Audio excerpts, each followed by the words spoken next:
what's up, ladies and gentlemen? Today I'm doing the guitar lesson for I'll Be Your Johnny on the Spot by Ween. This is off the Mollusk, probably my second favorite album of all time, although I'll admit that this track for a while didn't stick out to me as much on the album until fairly recently.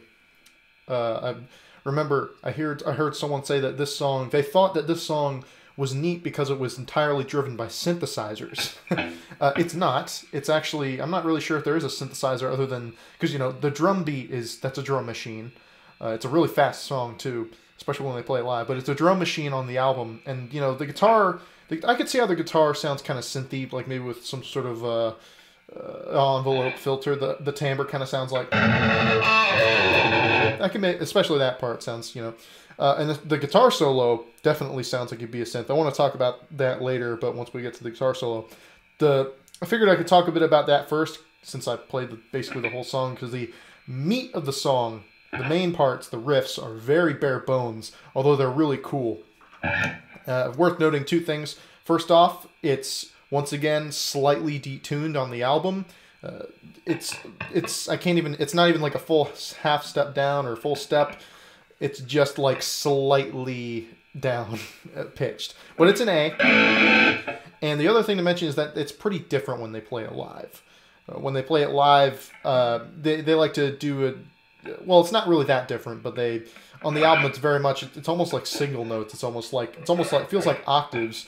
Although I play power chords in the intro demo, but you know, you could basically just. It might even be single notes for all I know. On the album, but yeah, when they play it live, it's more like. So yeah, and you can definitely hear that, especially on like the Live in Chicago version and whatnot. But I'm teaching as much as I can the album version and what's on there. So let's get right into that. The riff of the song basically goes like this.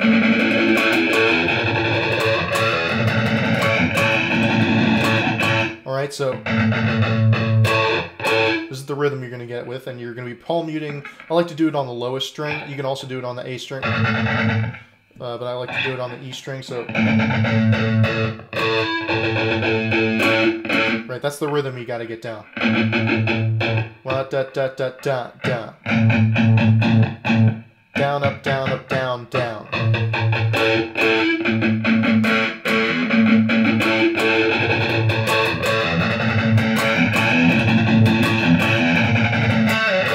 And then there's that part. So that gets thrown in there every once in a while. That's basically just going. And I'm playing octaves there. I'm muting. Of course, I'm muting the A string. I'm just playing those two notes, right? You can play power chords if you want, and that's fine. But that little riff, that gets thrown in there, and that you want to kind of pinch that note, you know, just add in a little bit of your thumb or whatnot, however you pinch, and slide that down, right? So, and then just do the same thing, and just slide down to wherever, right? Just, you don't want to stop on a note, right? Because that kind of ruins the vibe. You know, you want it to, it just kind of slides in, you just go back, right? You're not really sliding into a particular note, like, just think of it as just slide in, then you're done. So you can make it back there anyway. So yeah, that's it.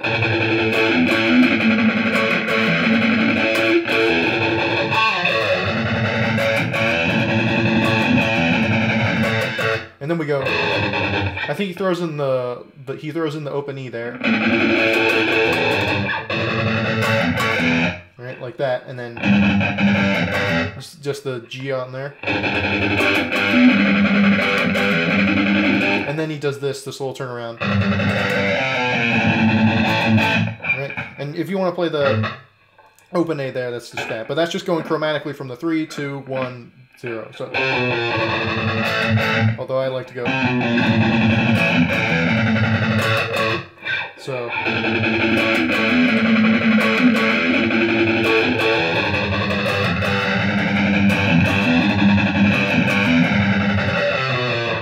Right, so that's how you do that. And then for the Chevy with the whatever, I don't remember what that lyric is, but during that little turnaround, I guess you call it he just does that. He just dun dun dun, and then the little drum fill, and then he goes. So basically the same thing as before, just with a little pause there. Yeah, that's all the parts of the song, and then it just ends on, and that's how it ends.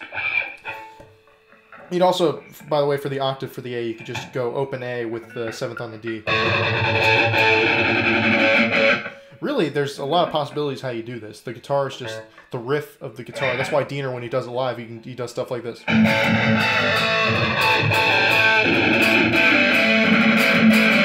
Where he does stuff like that. Because there's a lot of stuff you can just sort of throw in when it comes to the rhythm parts. And the solo, which I'll get to now. Before I talk about the solo, I want to mention there's a really awesome story. I'll have to put a link into the description below. There is an awesome article where Diener basically talks in depth about almost every single song on the album. And it's awesome. I love that there's so many great stories and stuff. He talks about this song, and he mentions the guitar solo for this song, because it has such a unique sound, right? It's like an envelope filter ring modulator sound.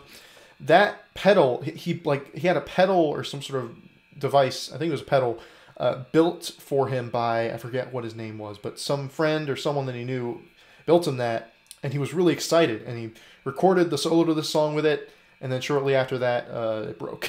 I don't know if he broke it somehow, or if it just, stopped working for some reason, but it didn't work after that. And I remember he said he was really upset about that, and I can understand why, because that would have been really neat to hear him use that live, and it's a really cool sound. Like I said, I've heard people think that this whole song is driven by synths, and that guitar solo, they thought, oh, it's cool, it's like a synth solo. And I think that, if anything, that just makes me appreciate how much they're able to create moods and timbres and whatnot with the limited tools they have. I think that's a great testament to them as a band. Anyway, I know it just went on way too long there. You want to learn how to play this solo. So it's a cool solo, lots of licks. We're going to start up here. We're going to slide up to the 12th of the A. Right? So...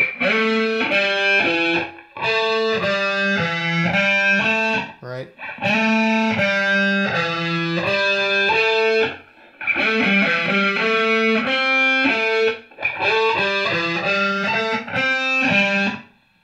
Alright, so you go back down on there. And then alright, so far we got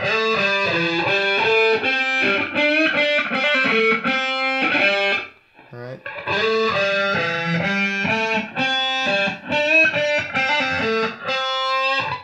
And then you're gonna want to kind of bend up a full step, and then gradually bring it back down, like that. And then put a little hook on that, and then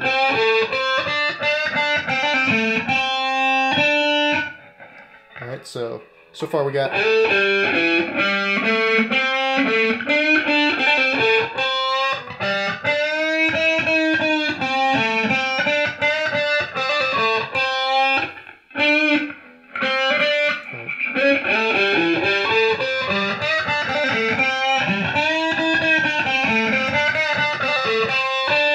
and then we go.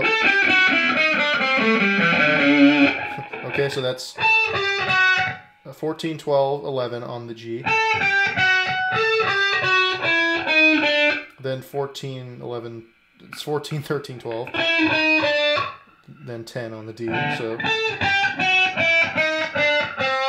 Then 12, 10, 12, 10 on the A and E respectively. And then we're ending on the 9 on the E. So, and then add some vibrato on that, so slide down to that note from the 10 to the 9. And then we go. Alright, so this is low E.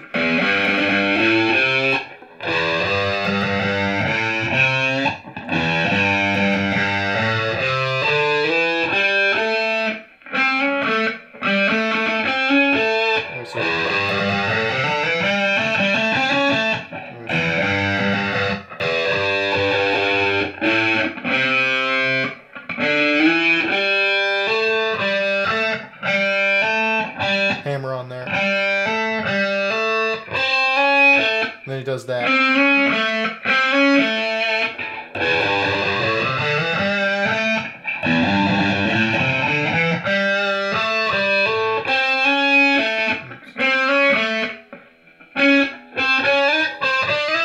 And then he does that. Slide up there in the G.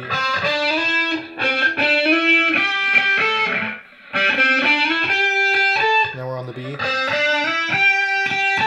The 8th and 10th on the B. And then we're on the E.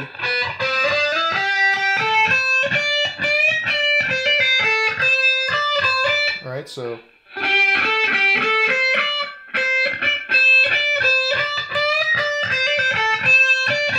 right, so a little bend there. And then he slides up here on the 15th.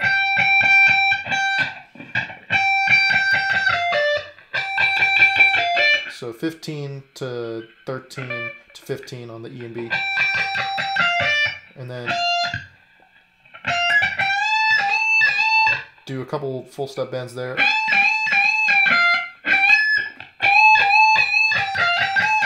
Right, so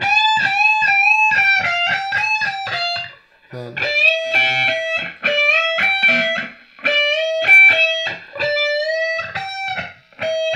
full step, then hit the E, then the B. Then he does alternating between those two. This is all on the B. Then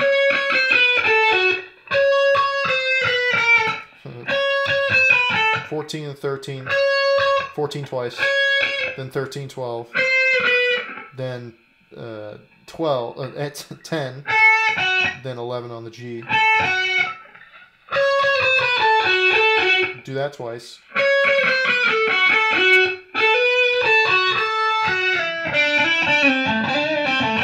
So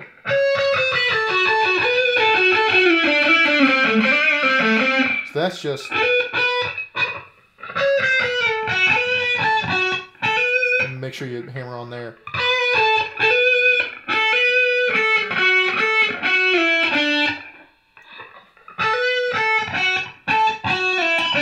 Slide down there. He hammers on a lot here, so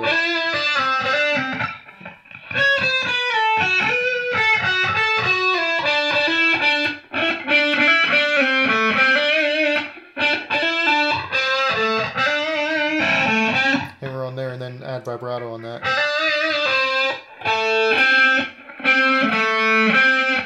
And then it ends on that note. Alright, so altogether that's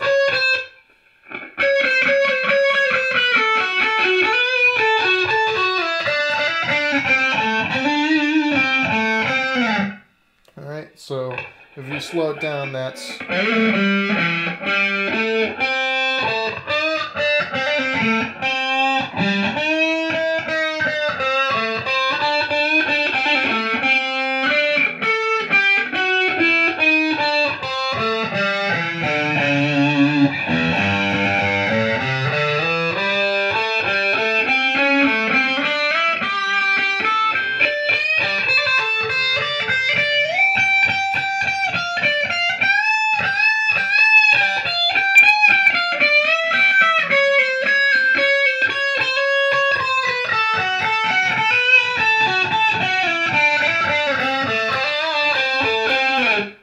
and that's pretty much the solo.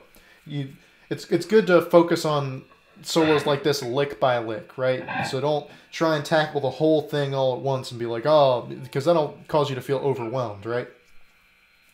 But yeah, I love this song. I love the story behind it. Again, I love that article that I mentioned.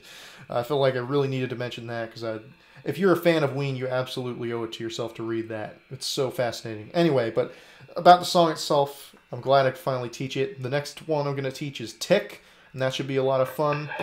Well, it'll be fun to have other people learn it. Teaching it might be kind of a pain. But anyway, this was a lot of fun to teach. I love this solo. It's good to have a strong example for the recorded version, because of course when Diener plays this live, he goes all over the place, and you know, not only is it a template to do fun stuff live, but it's also great on record.